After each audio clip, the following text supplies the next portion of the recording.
तो इस वीडियो में हम डिस्कशंस करने वाले हैं कैपेसिटर के बारे में।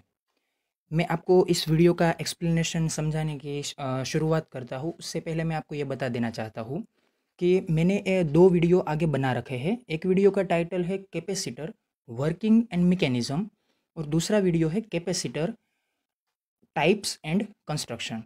तो ये जो दोनों वीडियोज़ है वो वीडियो इसलिए इम्पोर्टेंट है क्योंकि इस वीडियो में हम बात करने वाले हैं role of capacitor in transistor amplifier. तो ट्रांजिस्टर एम्पलीफायर में जितना इम्पोर्टेंस एक ट्रांजिस्टर का होता है उतना ही इम्पोर्टेंस एक कैपेसिटर का भी होता है। इस वीडियो में हम प्रॉपरली कैपेसिटर का जो एक इम्पोर्टेंस है, कैपेसिटर की जो एप्लीकेशन है ट्रांजिस्टर एम्पलीफायर में, उसके बारे में हम डिस्कशंस करने वाले हैं।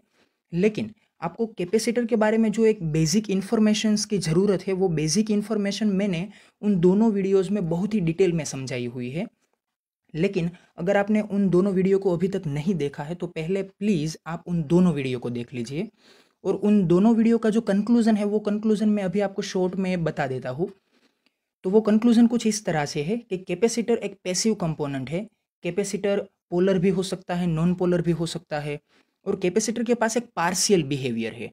पार्शियल बिहेवियर मतलब ये कि वो डीसी सिग्नल्स को ब्लॉक कर देता है और एसी सिग्नल्स को क्या करता है, पास होने देता है। तो इस पार्शियल बिहेवियर की वजह से ये कैपेसिटर ट्रांजिस्टर एम्पलीफायर में क्या हो जाता है, बहुत ही इंपॉर्टेंट हो जाता है। दूसरी बात, जो कैपेसिटर है वो पोलर और नॉन पोलर होने की वजह से उसका कंस्ट्रक्शन भी डिफरेंट डिफरेंट होता है। एक हो सकता है पेपर कैपेसिटर, दूसरा हो सकता है माइका कैपेसिटर, तीसरा हो सकता है कुछ एल्यूमिनियम कैपेसिटर या फिर सिरामिक कैपेसिटर। तो ये जो माइका और सिरामिक कैपेसिटर है उनकी जो वैल्यूज़ है वो वैल्यूज़ क्या होती है, बहुत ही कम होती है। उसकी वैल्यू होती है नैनो फेराडे में होती है, पाइको फेराडे में होती है, इसलिए उसके पास पोलैरिटी भी नहीं होती है। लेकिन जब आप बात करते हैं पेपर कैपेसिटर के बारे में तो वो पेपर कैपेसिटर की वैल्यूज़ मिली फेराडे और माइक्रो फेराडे की रेंज में आती है और उसके पास पोलैरिटी होती है। उसकी साइज़ भी कुछ ज़्यादा होती है और पोलैरिटी को मेंशन करने के लिए उनके जो दोनों टर्मिनल्स है उस टर्मिनल में से एक टर्मिनल छोटा होता है तो दूसरा टर्मिनल क्या होता है, लॉन्ग होता है। तो ये है कैपेसिटर का आइडेंटिफिकेशन। दूसरी बात ये है कि कैपेसिटर को आप सीरीज में कनेक्ट करते हैं, पैरेलल में कनेक्ट करते हैं, वो दोनों का इंपॉर्टेंस कुछ अलग अलग तरह से होता है। अगर आप सीरीज में कनेक्ट कर रहे हैं तो उसका मतलब ये होता है कि आप दोनों सिग्नल में से किसी एक सिग्नल को पास करवाना चाहते हैं और दूसरे सिग्नल को क्या करना चाहते हैं, ब्लॉक करना चाहते हैं।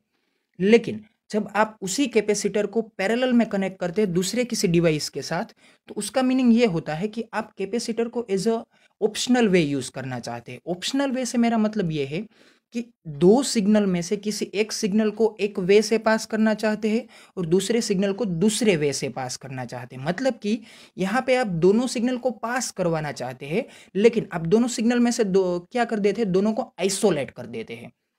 तो यहाँ पे कैपेसिटर का पैरेलल में क्या रोल होता है, यहाँ पे कैपेसिटर पैरेलल में एक सिग्नल को लो रिएक्टेंस पाथ प्रोवाइड करता है और दूसरे सिग्नल को क्या करता है, हाई रिएक्टेंस पाथ प्रोवाइड करता है।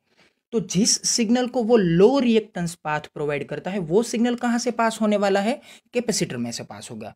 और जिस सिग्नल को capacitor high reactance path provide करता है वो सिग्नल कैपेसिटर में से पास नहीं होगा, वो कहाँ से पास होगा, कैपेसिटर के साथ जो एक दूसरा कंपोनेंट पैरेलल में कनेक्ट हुआ है उनमें से पास होगा।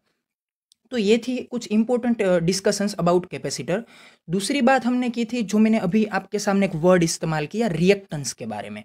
तो कैपेसिटर का रिएक्टेंस उसे हम क्या बोलते हैं, काई सी। काई मतलब कि एक एक्स जो कि ग्रीक लेटर है और सबस्क्रिप्ट में हम क्या लिखते हैं, सी।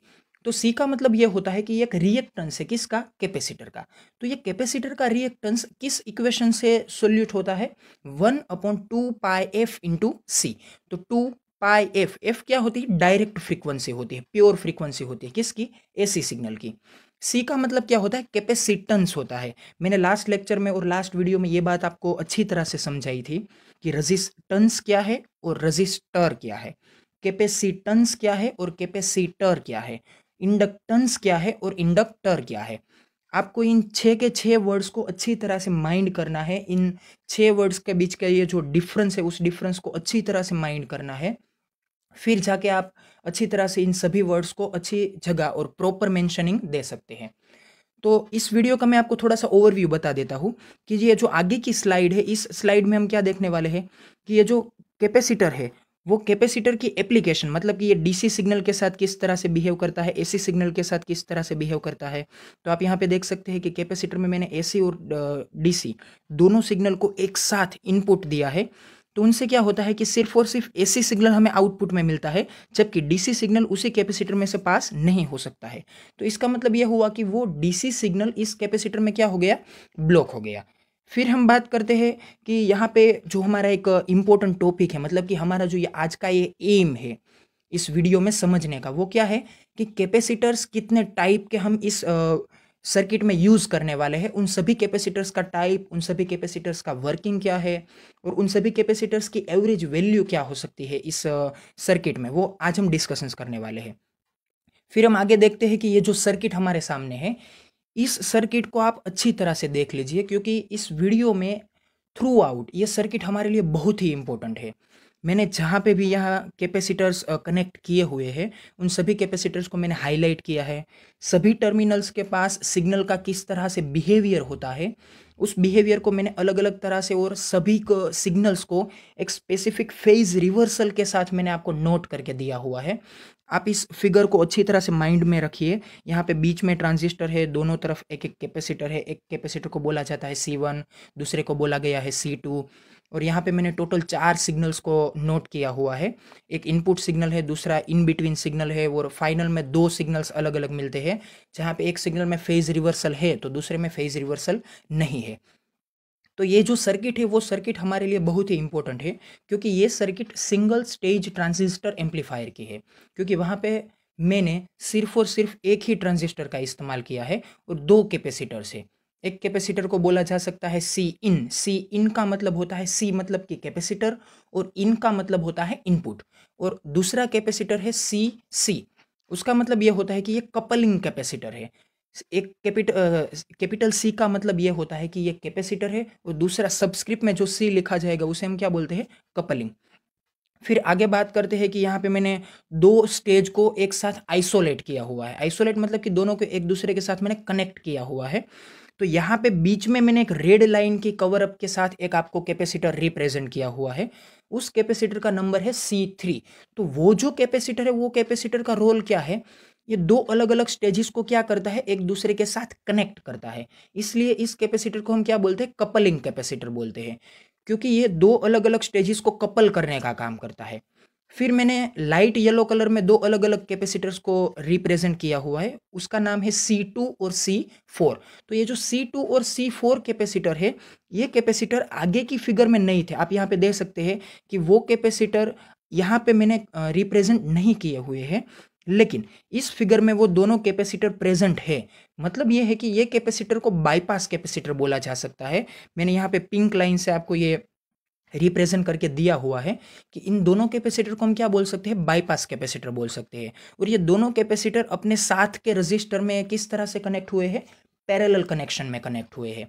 तो इसका मतलब ये होता है कि ये कैपेसिटर और रजिस्टर का कॉम्बिनेशन सिग्नल को कौन सा वे प्रोवाइड करता है, सिग्नल को एक पैरेलल वे प्रोवाइड करता है, और उसकी वजह से सिग्नल उन दोनों वे में से किसी एक वे को ऑप्शनली चूज कर सकते हैं। अगर वो लो रिएक्टेंस पाथ चूज करता है तो उसका मतलब यह होता है कि वो कैपेसिटर में से पास होगा। अगर कैपेसिटर में से पास होगा तो वो सिग्नल कैसा होगा, एसी सिग्नल होगा। अगर वो लो रिएक्टेंस के साथ रजिस्टर को चूज करता है तो उसका मतलब ये होगा कि वो कहाँ से पास होने वाला है, रजिस्टर के टर्मिनल्स में से पास होने वाला है, और वो सिग्नल का टाइप कौन सा हो सकता है, डीसी टाइप हो सकता है। फिर इस नेक्स्ट स्लाइड में आप देख सकते हैं कि मैंने आपको स्पेशली मेंशन करके दिया हुआ है कि बाईपास कैपेसिटर के साथ ये जो रजिस्टर है, जिसे हम नाम दे सकते हैं RE, और उसकी वैल्यू यहाँ पे मैंने रिप्रेजेंट की है 1 किलो ओहम। तो ये जो सर्किट है वो सर्किट आगे के सर्किट की तरह से डबल स्टेज नहीं है। डबल स्टेज मतलब कि मल्टी स्टेज ट्रांजिस्टर एम्पलीफायर का ये फिनोमिनन नहीं है, लेकिन ये जो फिनोमिनन है वो फिनोमिनन कैसा है, सिंगल स्टेज ट्रांजिस्टर एम्पलीफायर का है। और यहाँ पे आप देख सकते हैं कि तीनों कैपेसिटर्स एक साथ मैंने आपको रिप्रेजेंट किए हुए हैं। तो पहली जो सर्किट थी, यहाँ पे मैंने आपको क्या दिखाया था, सिर्फ और सिर्फ 2 कैपेसिटर्स जो कि सीरीज में कनेक्टेड है। फिर मैंने आपको यहाँ पे क्या दिखाया, 3 सीरीज कैपेसिटर और उसके साथ साथ 2 पैरेलल कैपेसिटर्स दिखाए। फिर मैंने इस सर्किट में आपको क्या दिखाया है कि सिर्फ और सिर्फ पैरेलल कैपेसिटर जो है उसका एक फिनोमिनन क्या है, उसका वर्किंग मैकेनिज्म क्या है, उसे मैंने आपको यहाँ पे डिस्कशन करने की कोशिश की हुई है।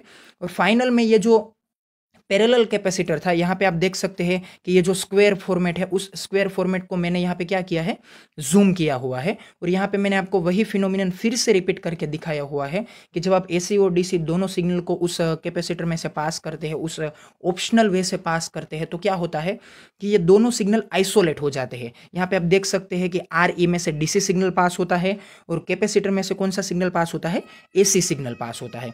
फिर हम बात करने वाले हैं कि ये जो सीई एम्पलीफायर है, तो उस सीई एम्पलीफायर में ये जो सीई मतलब कि उसका नाम क्या है, एमिटर बाईपास कैपेसिटर।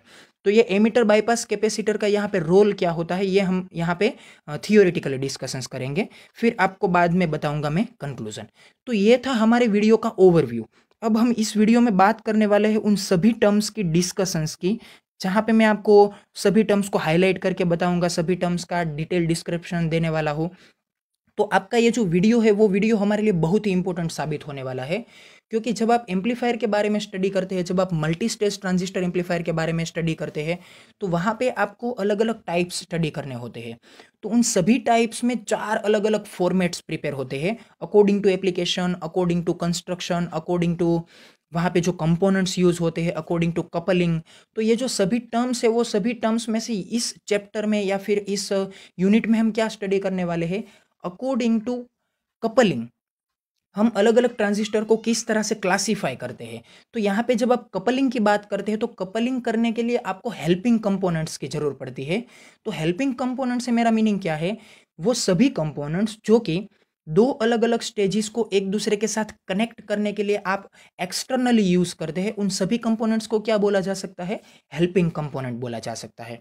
जनरली ये जो सभी हेल्पिंग कंपोनेंट है, उसमें आप किस किस कंपोनेंट को यूज करते हैं, कैपेसिटर को यूज करते हैं या फिर रजिस्टर को यूज करते हैं। अगर आप इन दोनों को यूज करते हैं तो आप इसे क्या बोलते हैं, आर सी बोलते हैं। मतलब कि इन दोनों को एक साथ यूज करके आप इसे बोलते हैं आर सी कपल्ड एम्पलीफायर। मैं एक अलग से वीडियो आपको बना के देने वाला हूँ ये आर सी कपल्ड एम्पलीफायर के बारे में, जिसमें आपको अच्छी तरह से डिटेल डिस्क्रिप्शन मिलेगा कि आर सी कपल्ड एम्पलीफायर होता क्या है।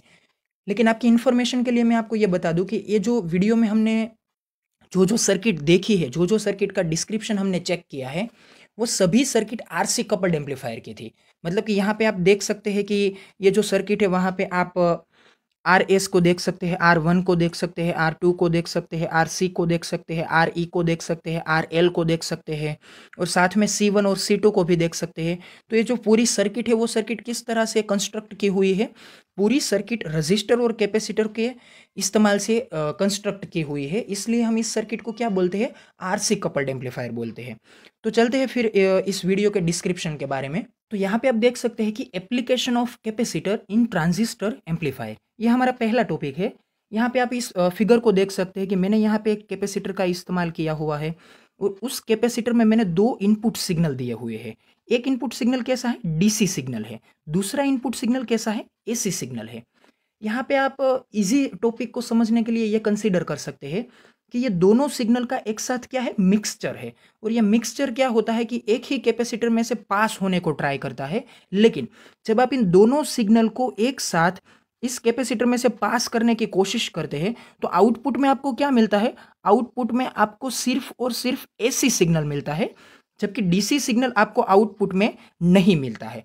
तो उसका मतलब क्या होता है कि यहाँ पे जो एसी और डीसी का कॉम्बिनेशन था, उस कॉम्बिनेशन में से सिर्फ और सिर्फ एसी सिग्नल क्या हो गया, यहां से पास हो गया, जबकि डीसी सिग्नल उसी कैपेसिटर में क्या हो गया, ब्लॉक हो गया। तो मेरा यह कहने का मतलब आपको यह है कि जब आप किसी एक कैपेसिटर में से एसी और डीसी दोनों सिग्नल को एक साथ पास करने की कोशिश करते हैं, तो क्या होता है कि ये एसी सिग्नल है वो लो रिएक्टेंस की वजह से कैपेसिटर में से पास हो जाता है, लेकिन उसी वक्त साथ में जो अप्लाई किया हुआ डीसी सिग्नल है, वो डीसी सिग्नल उसी कैपेसिटर में क्या हो जाता है, ब्लॉक हो जाता है। तो ये कंक्लूजन हमें क्या मिलता है, कंक्लूजन हमें यह मिलता है कि capacitor provides low reactance path to the AC signal and very high reactance और ब्लॉक द डीसी सिग्नल। मतलब कि कैपेसिटर एसी सिग्नल को लो रिएक्टेंस पाथ प्रोवाइड करता है, जबकि डीसी सिग्नल को क्या करता है, वो ब्लॉक कर देता है, मतलब कि वो हाई रिएक्टेंस प्रोवाइड करता है। सो फाइनली क्या होता है कि एसी सिग्नल पास होता है और डीसी सिग्नल क्या हो जाता है, ब्लॉक हो जाता है। तो ये जो सभी डिस्क्रिप्शन है, उस डिस्क्रिप्शन के बारे में तो हमने आगे के वीडियो में भी डिटेल में डिस्क्रिप्शन दिया हुआ है, लेकिन यहाँ पे आपको यह कंक्लूजन समझना इसलिए ज़रूरी था कि यहाँ पे आप अगर इस फिगर को दूसरी बार देखते हैं तो यहाँ पे फिगर में क्या है, ये जो दोनों सिग्नल है वो दोनों सिग्नल कैपेसिटर के साथ क्या दिए गए हैं, सीरीज में दिए गए हैं। सीरीज का मतलब ये होता है कि कैपेसिटर के दोनों टर्मिनल में से एक ही साथ एक ही टर्मिनल में से एक ही कपलिंग में से क्या होता है, ये दोनों सिग्नल पास होने की कोशिश करते हैं। लेकिन क्या होता है कि एक ही पाथ होने की वजह से दोनों सिग्नल को किस में से पास होना पड़ता है, कैपेसिटर में से पास होना पड़ता है। और ये कैपेसिटर एसी सिग्नल को पास कर देता है, जबकि डीसी को क्या कर देता है, ब्लॉक। मतलब कि ये अपना पार्शियल बिहेवियर रिप्रेजेंट करता है। तो आगे की स्लाइड में हम देखते हैं कि इस पार्शियल बिहेवियर की वजह से जब हम दो कैपेसिटर को अलग अलग तरह से सीरीज में कनेक्ट करते हैं तो वो दोनों कैपेसिटर एम्पलीफायर सर्किट में हमें किस तरह से इंपॉर्टेंट हेल्प करते हैं। तो यहाँ पे आप देख सकते हैं application of capacitor in transistor amplifier. तो यहाँ पे मैंने आपको पहला टॉपिक ये लिख के दे रखा है, there are 3 capacitors in transistor amplifier circuit. मतलब कि यहाँ पे टोटल कितने कैपेसिटर्स के बारे में हम डिस्कशंस करने वाले हैं, 3 कैपेसिटर के बारे में डिस्कशंस करने वाले हैं। तो ये जो 3 कैपेसिटर है उसमें से मैंने अभी आपको 2 कैपेसिटर को यहाँ पे डिस्क्रिप्शन दे रखा है। फर्स्ट कैपेसिटर का नाम क्या है, सी इन। आपको इसे रीड करने में केयरफुली ये याद रखना है कि ये जो कैपिटल सी क्या रिप्रेजेंट करता है, कैपिटल सी रिप्रेजेंट करता है कि ये कैपेसिटर कंपोनेंट है। और सबस्क्रिप्ट में मैंने यहाँ पे क्या लिख रखा है, इन। इन का मतलब ये होता है कि ये जो कैपेसिटर है वो कहाँ पे कनेक्ट किया हुआ है, इनपुट में कनेक्ट किया हुआ है। इसलिए आप इसे क्या बोलते हैं, सी इन। मतलब कि ये क्या है, इनपुट कैपेसिटर है। दूसरा कैपेसिटर क्या है, जिसका नाम मैंने आपको ये रिप्रेजेंट करके दिया हुआ है कि ये है सी सी। सी सी का मतलब क्या होता है कि ये क्या है, कपलिंग कैपेसिटर है। सी, कैपिटल सी का मतलब होता है कैपेसिटर, इस सी का मतलब होता है कपलिंग। तो ये कैपेसिटर कौन सा कैपेसिटर है, दोनों कैपेसिटर का नाम क्या हुआ, एक का नाम हुआ इनपुट कैपेसिटर, दूसरे का नाम हुआ कपलिंग कैपेसिटर। लेकिन ये सी इन और सी सी दोनों कैपेसिटर को मैंने यहाँ पे एक साथ में एक्सप्लेन किया हुआ है। एक साथ में इसलिए एक्सप्लेन किया हुआ है क्योंकि ये दोनों कैपेसिटर्स का कंस्ट्रक्शन कैसा है, सीरीज कंस्ट्रक्शन है। फिर से मैं आपको ये रिप्रेजेंट करके बताता हूँ कि ये दोनों कैपेसिटर का कनेक्शन या तो फिर ये दोनों कैपेसिटर का कंस्ट्रक्शन इस एम्पलीफायर सर्किट में कैसा है, सीरीज कनेक्शन है। सीरीज कनेक्शन है, इसकी वजह से क्या होता है कि ये दोनों कैपेसिटर का ये जो रोल है वो दोनों कैपेसिटर का रोल ट्रांजिस्टर एम्पलीफायर सर्किट में कैसा होने वाला है, सेम होने वाला है। इसलिए इन दोनों कैपेसिटर्स की भले प्लेस अलग अलग है लेकिन इन दोनों कैपेसिटर का रोल कैसा है, इन दोनों कैपेसिटर का रोल सेम है, किसमें, इस एम्पलीफायर सर्किट में। तो आप यहाँ पे थोड़ा सा प्रीव्यू देख सकते हैं। मैं बात करता हूं अभी सी इन के बारे में, मतलब कि इनपुट कैपेसिटर के बारे में। तो यहाँ पे मैंने आपको क्या लिख के दे रखा है, this capacitor is connected at the base terminal. तो ये जो इनपुट कैपेसिटर है वो कहाँ पे कनेक्ट होने वाला है, बेस टर्मिनल के पास कनेक्ट होने वाला है। तो आप इस बेस टर्मिनल के बारे में जब आप बात सुनते हैं तब आपको ये माइंड में स्ट्राइक होना चाहिए कि जब हम इनपुट सिग्नल कहीं पे भी प्रोवाइड करते हैं कोई भी ट्रांजिस्टर में, तो वो ट्रांजिस्टर का इनपुट सिग्नल किस टर्मिनल में से प्रोवाइड होता है, बेस टर्मिनल में से प्रोवाइड होता है। तो जाहिर है कि जब आप इनपुट कैपेसिटर का नाम लिखते हैं तो उसका मतलब यही होता है कि वो कैपेसिटर कहाँ पे कनेक्ट होना चाहिए, बेस टर्मिनल के पास कनेक्ट होना चाहिए, where the signal is provided as an input. मतलब कि ये कैपेसिटर वहां पे कनेक्ट किया हुआ है जहां पे आप बेस टर्मिनल के पास से क्या प्रोवाइड करते हैं, इनपुट सिग्नल प्रोवाइड करते हैं। तो इनपुट सिग्नल का मतलब क्या है, कौन सा इनपुट सिग्नल, वो इनपुट सिग्नल जिसको आप एम्पलीफाई करना चाहते हैं। तो कौन से सिग्नल को आप एम्पलीफाई करना चाहते हैं, आप एसी सिग्नल को एम्पलीफाई करना चाहते हैं। वो एसी सिग्नल जो कि आपका एक अकोस्टिक सिग्नल है। अकोस्टिक का मतलब क्या होता है, ऑडियो सिग्नल। ऑडियो मतलब कि 20 हर्ट्ज से लेके आप 20 किलो हर्ट्ज तक जो भी फ्रीक्वेंसी को डिटरमाइन करते हैं वो सभी फ्रीक्वेंसी किस पोर्शन में इन्वॉल्व होती है, वो सभी फ्रीक्वेंसी ऑडियो सिग्नल्स में इन्वॉल्व होती है। और उस ऑडियो सिग्नल को आप क्या बोल सकते हैं, अकोस्टिक सिग्नल बोल सकते हैं। तो ये जो इनपुट सिग्नल है वो कौन सा सिग्नल है, एसी सिग्नल है, जो कि कहाँ से इनपुट होने वाला है, बेस टर्मिनल के पास से इनपुट होने वाला है। और वही बेस टर्मिनल के पास क्या कनेक्ट किया हुआ है, इनपुट कैपेसिटर सी इन। और उसका कनेक्शन किस टाइप का है, जिस तरह से मैंने आपको बात की थी उसी टाइप का, मतलब कि वो कनेक्टेड इन सीरीज है with respect to the input AC signal. तो ये बात हो गई कि आप एसी सिग्नल जिस टर्मिनल के पास से प्रोवाइड करते हैं उसी टर्मिनल के पास आपको सी इन को कनेक्ट करना है, किस कनेक्शन में, सीरीज कनेक्शन में।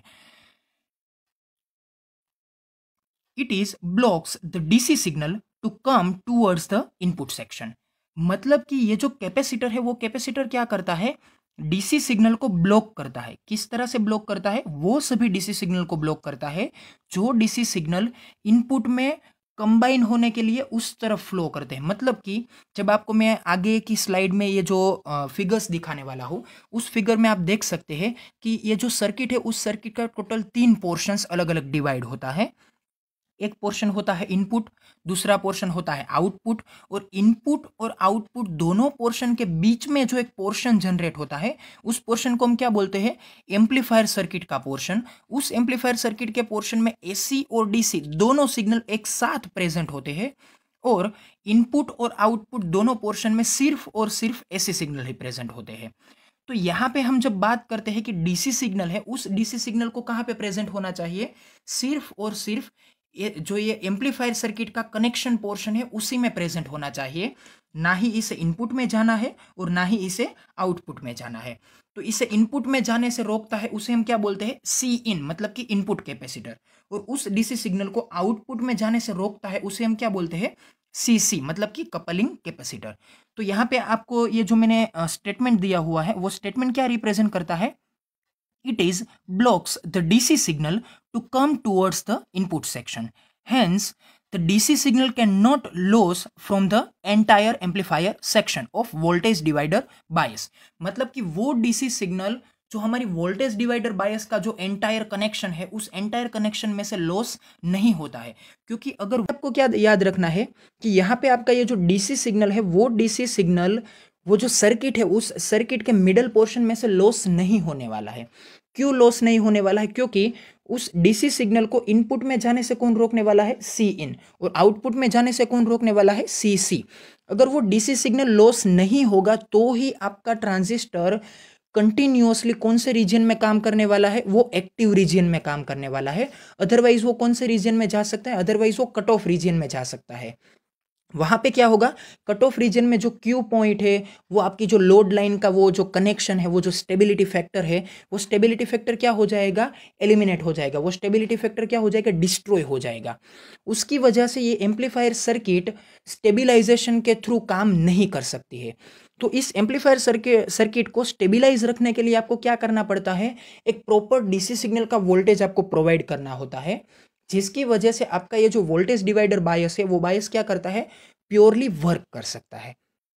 फिर हम बात करते हैं कि यहाँ पे ये जो आपको दिख रखा है वो सीसी कपलिंग कैपेसिटर, वो कपलिंग कैपेसिटर कहाँ पे कनेक्ट होने वाला है, ये कपलिंग कैपेसिटर कनेक्ट होने वाला है आउटपुट के टर्मिनल के पास।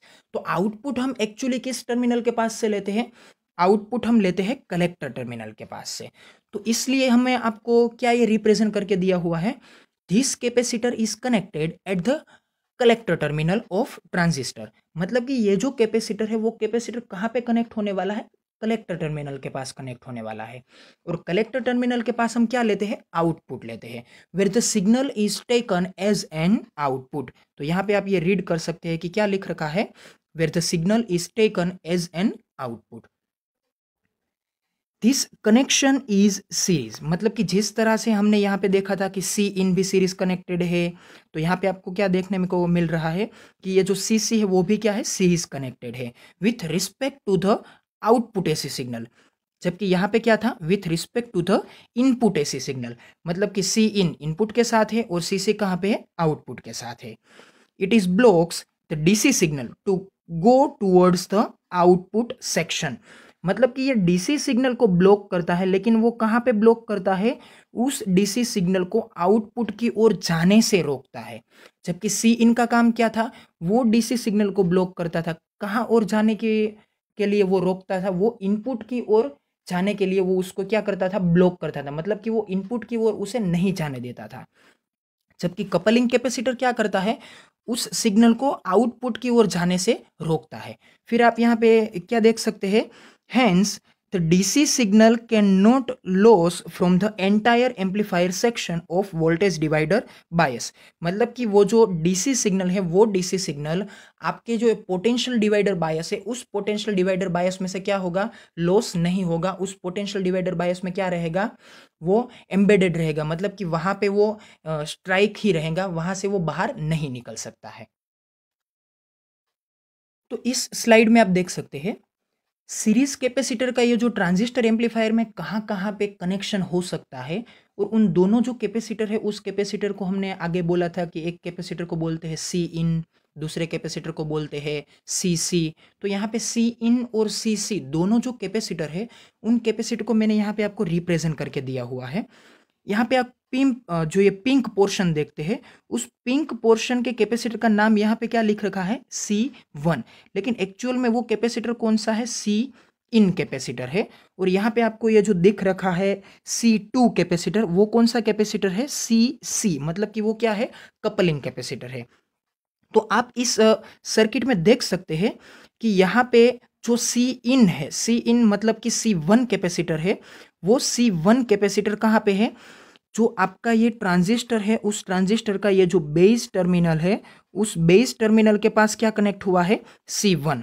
और ट्रांजिस्टर का ये आपको जो कलेक्टर टर्मिनल है वहां पे क्या कनेक्ट किया हुआ है, CC।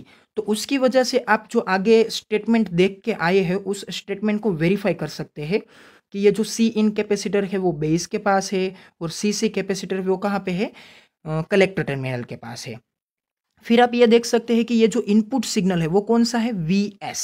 तो ये Vs जो है वो सिग्नल कौन सा है कि आपका एक सिग्नल है जिस सिग्नल को आप क्या करना चाहते हैं, एम्पलीफाई करना चाहते हैं। वो एम्पलीफाई करने के लिए जो हमारा सब्जेक्ट सिग्नल है वो सब्जेक्ट सिग्नल कहाँ से इनपुट होता है, C1 के पास से इनपुट होता है। और यहाँ पे क्या होता है कि मैंने आपको ये बोला था कि ये जो एम्पलीफायर सर्किट है वो टोटली 3 पोर्शंस में डिवाइड होती है। और ये 3 पोर्शन कौन से है, तो मैं यहाँ पे आपको ये रिप्रेजेंट करके देता हूँ कि ये जो हमारा पोर्शन है वो पोर्शन क्या है, मिडल का पोर्शन है। तो यहाँ पे आप देख सकते हैं मैंने आपको ये सर्किट को 3 पोर्शन में डिवाइड करके दे दिया है।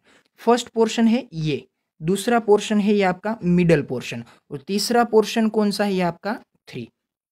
तो 1 क्या है, इनपुट का पोर्शन है, मतलब कि इनपुट का पोर्शन कहाँ तक है, ये आपको Vs दिखता है, Rs दिखता है, C1 दिखता है, वो तीनों किस में आते हैं, इनपुट के पोर्शन में आते हैं। फिर यहाँ पे आपको जो ये RL दिखता है, फिर C2 दिखता है, और ये जो आउटपुट का हमारा जो पोर्शन है, मतलब कि यहाँ पे मैंने जो आपको लेटर्स लिख के दे रखा है वो सभी कहाँ पे आते हैं, आउटपुट पोर्शन में आते हैं।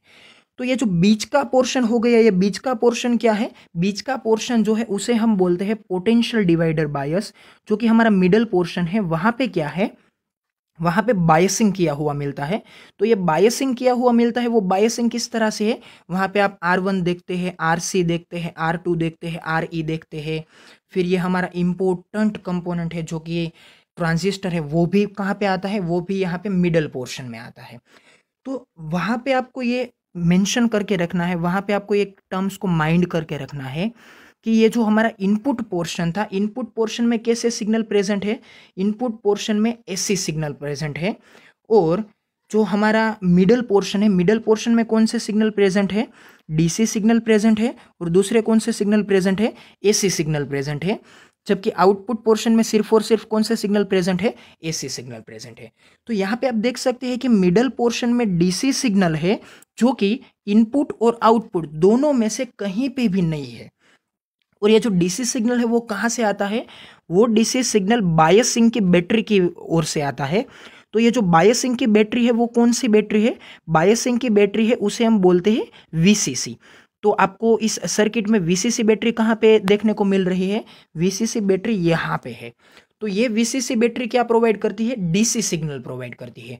वो डीसी सिग्नल की वजह से क्या होता है कि ये जो ट्रांजिस्टर है वो वर्क करता है। वो ट्रांजिस्टर किस पोर्शन में स्टेबल रहता है, ट्रांजिस्टर एक्टिव पोर्शन में स्टेबल रहता है, और उसकी वजह से उसका जो ये क्यू पॉइंट है, लोड लाइन की जो ये स्टेबिलिटी है। और आप देख सकते हैं कि ट्रांजिस्टर की ये जो आउटपुट कैरेक्टरिस्टिक होती थी, उस आउटपुट कैरेक्टरिस्टिक में आप ये जो क्रॉस लोड लाइन ड्रॉ करते थे, वहाँ पे आप क्यू पॉइंट को मेंशन करते थे, और उस क्यू पॉइंट को आप कांस्टेंट रखना चाहते थे, क्योंकि अगर वो क्यू पॉइंट थोड़ा सा भी वेरी होता है तो ट्रांजिस्टर का वो जो स्टेबिलाईजेशन है, ट्रांजिस्टर का वो जो कंस्ट्रक्शन है, वो कंस्ट्रक्शन क्या हो जाता है, इमैच हो जाता है। तो इमैच होने की वजह से क्या हो जाता है, इंस्टेबिलिटी जनरेट होती है।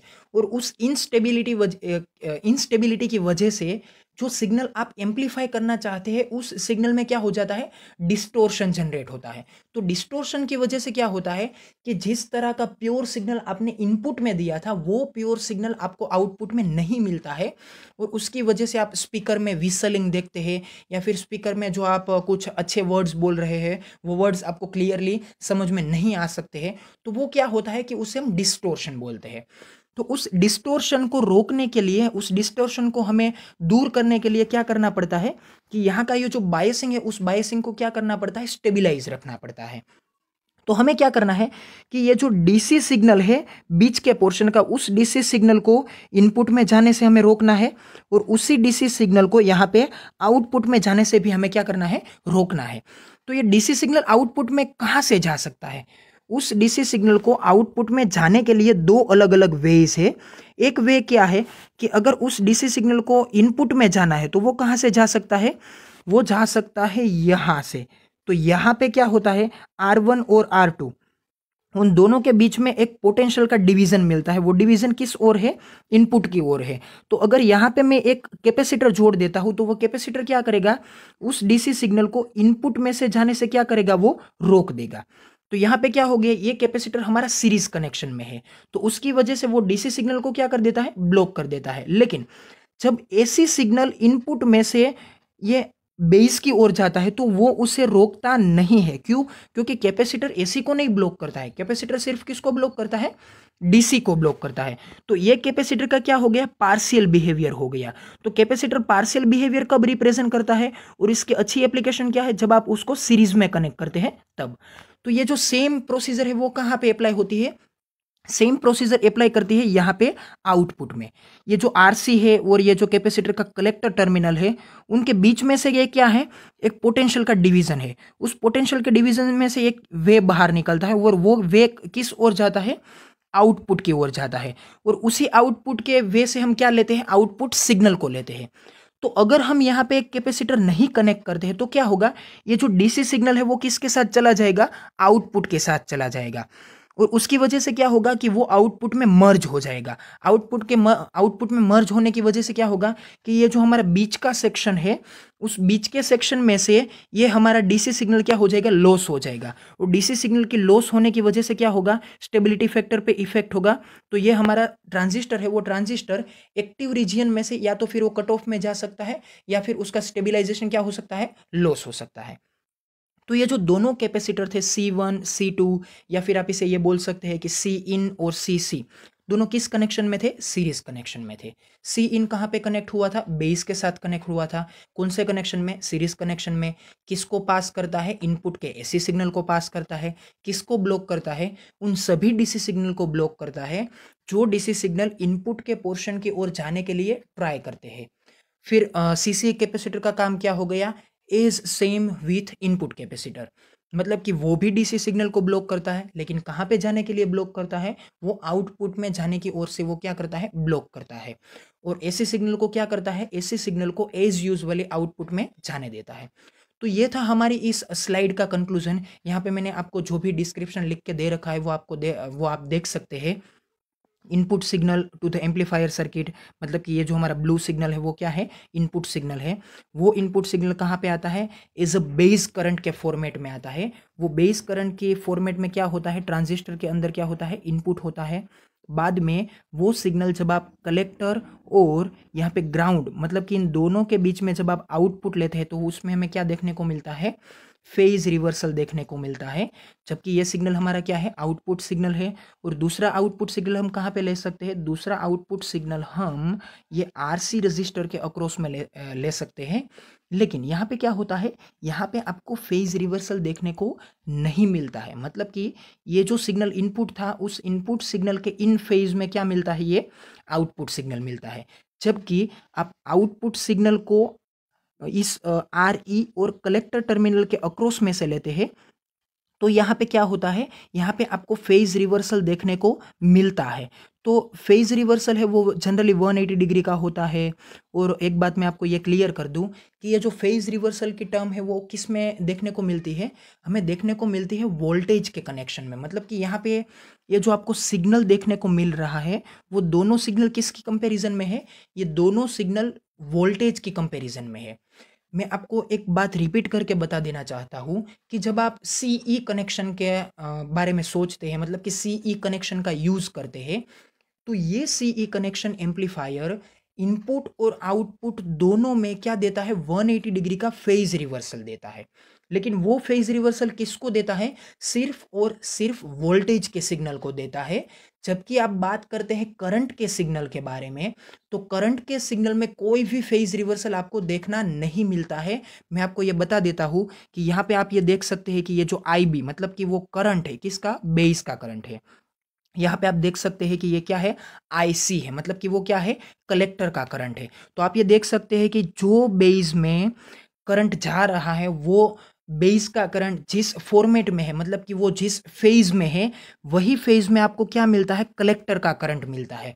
मतलब कि इसी एम्पलीफायर सर्किट में जो ये इनपुट और आउटपुट का करंट है, उस करंट में कोई भी फेज रिवर्सल आपको देखने को नहीं मिलता है। मतलब कि करंट में फेज रिवर्सल कभी भी नहीं हो सकता है। जो भी फेज रिवर्सल होता है वो फेज रिवर्सल सिर्फ और सिर्फ किस में होता है, वोल्टेज के फॉर्मेट में होता है। वो फेज रिवर्सल कभी भी करंट के फॉर्मेट में नहीं होता है।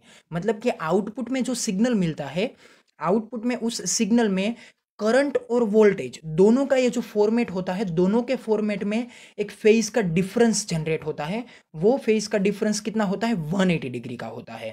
आगे के लेक्चर में जब मैंने बात की थी तो वहां पे क्या होता है कि जब कोई सिग्नल कैपेसिटर में से पास होता है तो वो सिग्नल कैपेसिटर में से क्या हो जाता है, 90 डिग्री के फेज शिफ्ट में आता है। मतलब कि उसके करंट और वोल्टेज के बीच में 90 डिग्री का फेज शिफ्ट जनरेट होता है। लेकिन इस एम्पलीफायर सर्किट में जब इनपुट सिग्नल दिया जाता है तो इनपुट सिग्नल में करंट और वोल्टेज क्या होते हैं, दोनों इन फेज होते हैं। लेकिन जब उस सिग्नल को आप आउटपुट में लेते हैं तो वो सिग्नल में क्या हो जाता है, वोल्टेज और करंट दोनों क्या हो जाता है, 180 डिग्री के फेज शिफ्ट में आ जाता है। तो ये बात आपको अच्छी तरह से अपने दिमाग में याद रखनी है।